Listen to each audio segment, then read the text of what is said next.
Hello, and today we are jumping into our week 2 resources. And I'm really excited for starting our course off with this content around leadership. So, first, you're going to read chapter 6 from McCory and Mason. That's the textbook that we used in Core 101. But we're going to be focusing on communication with patients. And then you also are going to read the introduction to Dare to Lead from Brene Brown, which is also something we referred to in Core 101. We did her Living into Your Values exercise from this book, but here we're going to just look at that first introduction where she introduces you to her kind of concept of leadership. And then lastly, you will read an article called Leadership Styles, and it just outlines. Really, maybe like the top 10 different leadership styles. And then we'll talk more about these in class. So, the objectives for this week are to be able to identify the different leadership styles and be able to evaluate the effectiveness of these leadership styles in different scenarios. I want you to be able to know your own leadership style and your leadership strengths. And then also understand different communication strategies that are helpful with this leadership style. So, for this week with Brene Brown's Dare to Lead, she talks about the 4 skills of courage, the 4 skill sets that you need to be courageous, and that she believes that in order to be a strong leader, you need to be courageous. And so the first kind of fundamental, skill set is this idea of rumbling with vulnerability.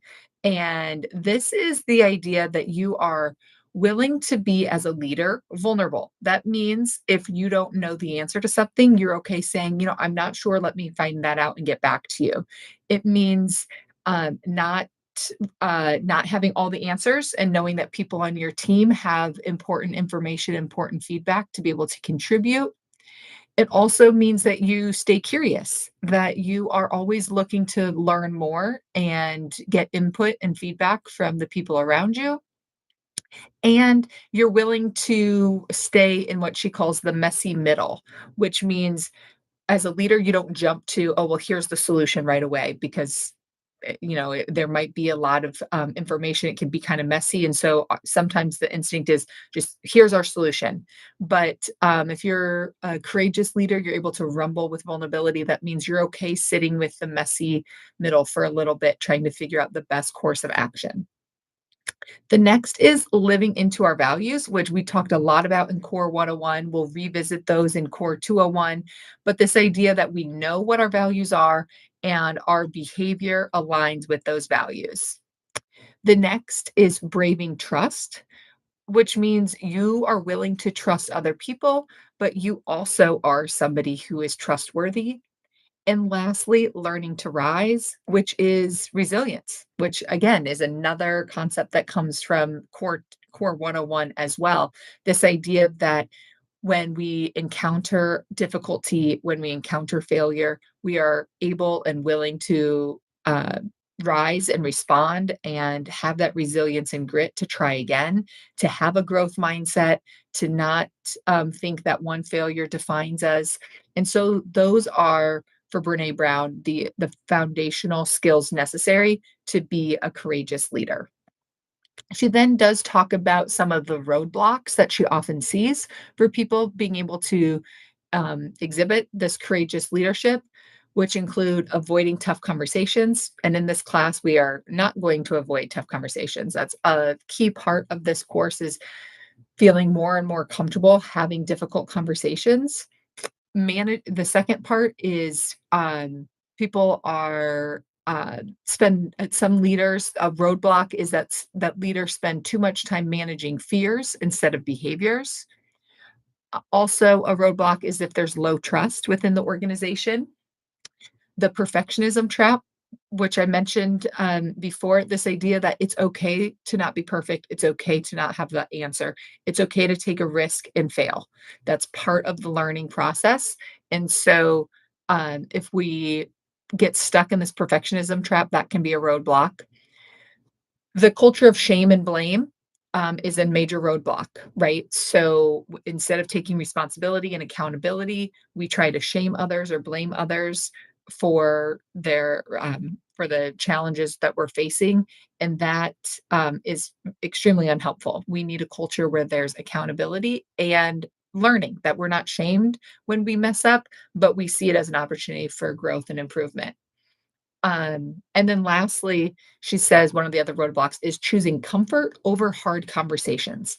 And this idea that we can opt out of diversity and inclusion. And that is going to be a big part of Core 201, this idea that we are stronger because of our diversity and we need diverse perspectives. And sometimes leaders will kind of opt out of that in order to prioritize their own comfort. And that is a barrier, can be a roadblock to that courageous, daring leadership. The next article that you read was an analysis of different leadership styles. So I'm not going to go into a lot of detail in the video about these, but I want to make sure that you've read the article. And when we come to class, we are going to be talking about the different leadership styles, and then you're going to do an assessment to identify your own.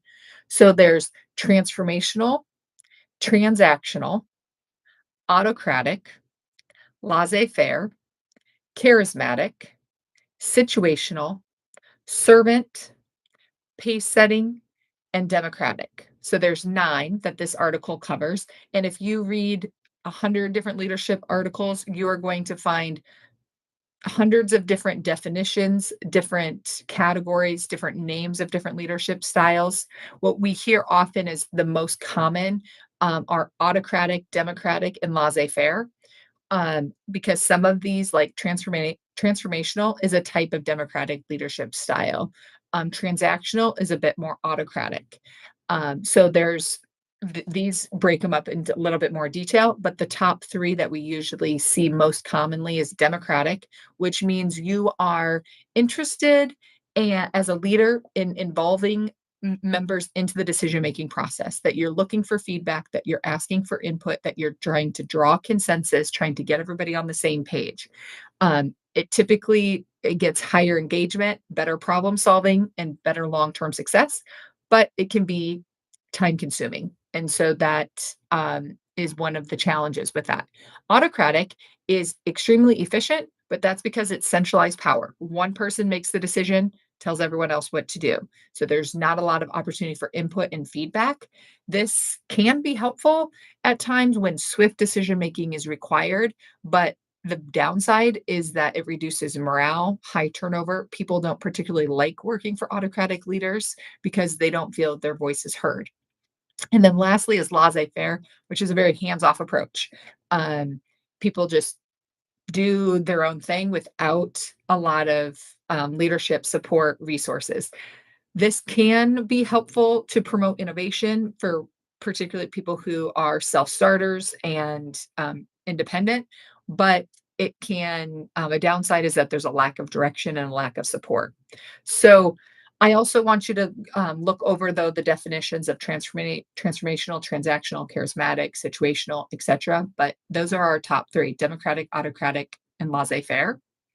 And then the last thing that you'll read for this week is the McCory and Mason text on adapting our communication to different barriers within healthcare. And so one of the barriers can be health literacy. So not all of our patients have obviously a healthcare background or have high health literacy. They may not know some of the language that you're using, some of the terms, what it means. And so it's really important that we adapt our communication to be at the level of our whoever the patient is that we're working with. So, using plain language and avoiding medical jargon is most important. Using the teach back method, where you share information with your patient and then ask them to tell you what you just said, teach it back to them to make sure that they did understand. And then using visual aids can be really important. Having pictures, images, something that's very clear and clean to read, and making sure that any materials, reading materials or visual aids you use are at an appropriate grade level. So we typically say like 5th or 6th grade reading level for most of our resources. And when you get into your healthcare program, you'll be doing more education and you'll be working on that. Some of the other communication barriers include language, which we're going to be talking a lot about throughout the semester. But to start, the key reminder is that we should always be utilizing a qualified medical interpreter whenever possible. That is the most effective and best case scenario. We also need to be aware of barriers such as people who have visual impairment, deafness or hearing loss, and then advanced age or cognitive impairment. And the book has some really good strategies for dealing with those different populations. So that's an overview for this week. So we are looking at both an introduction to professional communication and addressing communication barriers as well as leadership and leadership styles this week. So I look forward to going through this in more detail in class this week. And if you have any questions, let me know.